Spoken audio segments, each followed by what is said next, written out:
اهلا بيكم، عاملين ايه؟ عارفين الشعور اللي بيجيلنا كلنا اول يوم في رمضان، اللي هو الصداع وزغلله في العين ومش طايقين حد يكلمنا. طب لو قلت لكم ان السبب في الموضوع ده مش الصيام، السبب هو اخر حاجه اكلتوها في السحور. ازاي الكلام ده؟ اهلا بيكم. الاول انا دكتور الاء، وده صوم وتصحوا، بعلمكم ازاي تصوموا بصحه افضل. يلا بينا. اولا، هو احنا ليه بنصدع اصلا واحنا صايمين؟ ايه السبب؟ الاسباب كذا سبب. اول سبب ان احنا مثلا متعودين ان احنا ناخد جرعة كافيين الصبح لما نصحى، سواء كوباية شاي، كوباية قهوة، ايا كان نوع المشروب اللي احنا بنشربه فيه كافيين. فالحاجة دي في رمضان اختفت، بنصحى الصبح مش بناخد جرعة الكافيين اللي احنا متعودين عليها. الكافيين اصلا بيعمل تضييق في الاوعية الدموية، تضييق بسيط كده في المخ. لما بنبطل الكافيين او ما بناخدهوش بيحصل اعراض انسحاب الكافيين، اللي هو بيحصل فازو دايليشن او توسع في الاوعية الدموية اللي في المخ، فبيتسبب فيه اللي هو دم كتير بيروح، فالدم ده بيضغط، فالضغط ده نفسه بيعمل الصداع. ده اول سبب. في اسباب تانية زي مثلا اعملوا لايك وسبسكرايب لقناة غثاء ودواء مع دكتور آلاء عشان تشوفوا حلقات أكتر من برنامج سمو تصحوا. ان المخ اصلا بيتغذى بشكل اساسي على الجلوكوز، فاحنا صايمين طبعا بعد من 8 ل 10 ساعات الجسم بيبقى خلاص اخد كفايته او خد كمية كبيرة من مخازن السكر اللي في الجسم، فالسكر بيقل، فالمخ بيبعت اشارة ان انا مش واصلني جلوكوز، انا محتاج جلوكوز، بيبعتها طبعا في صورة صداع. تالت سبب ان المخ محاط بسائل بيحميه.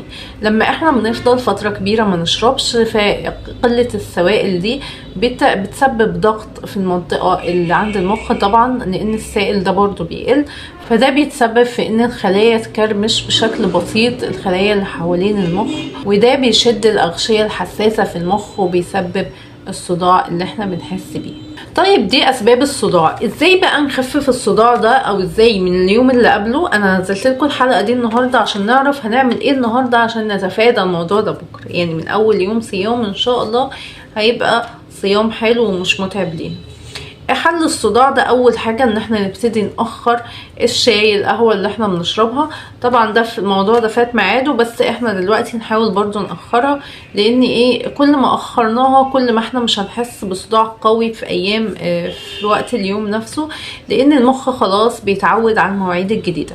تاني حاجة بالنسبة للسحور، دي حاجة مهمة جدا. الناس اللي بتتسحر نشويات وسكريات والحاجات دي صعبة جدا في الصيام يعني، وبتتعب جدا، لان انت بتعمل حاجة اسمها كراش، لان السكر في الدم عندك بيعلى قوي وبعد كده يوطى مرة واحدة، فبيحصل صدمة للجسم، فالصدمة دي بتتسبب في الصداع، في الزغللة، في الدوخة، في حاجات كتير خالص، حتى مودك نفسه بيبقى تعبان. فالحل ان احنا نتسحر ايه النهارده؟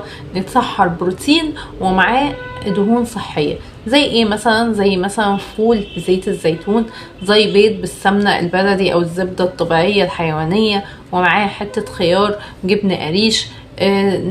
نحاول ناكل مثلا موزة، لان الموز فيه بوتاسيوم برضو، بيحاول يخلي السوائل موجودة في الخلايا.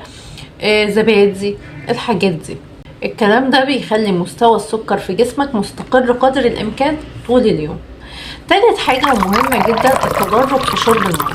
من وقت سماعك الفيديو ده لحد ان شاء الله اذان الفجر تشرب كل ساعة كوباية مية بس، يعني كفاية كوباية مية كل ساعة، ده حلو جدا، احسن بكتير من انك تشرب كميات في وقت واحد. يعني تيجي في السحور كلنا نقعد نجري نشرب، احنا مش جمل عشان نخزن المية، فالمية تتشرب بالتدريج، كل ساعة كوباية، خلي جنبك كوباية المية، اشرب كل ساعة كوباية، هتلاقي نفسك مرتوي قدر الامكان اغلب اليوم ان شاء الله.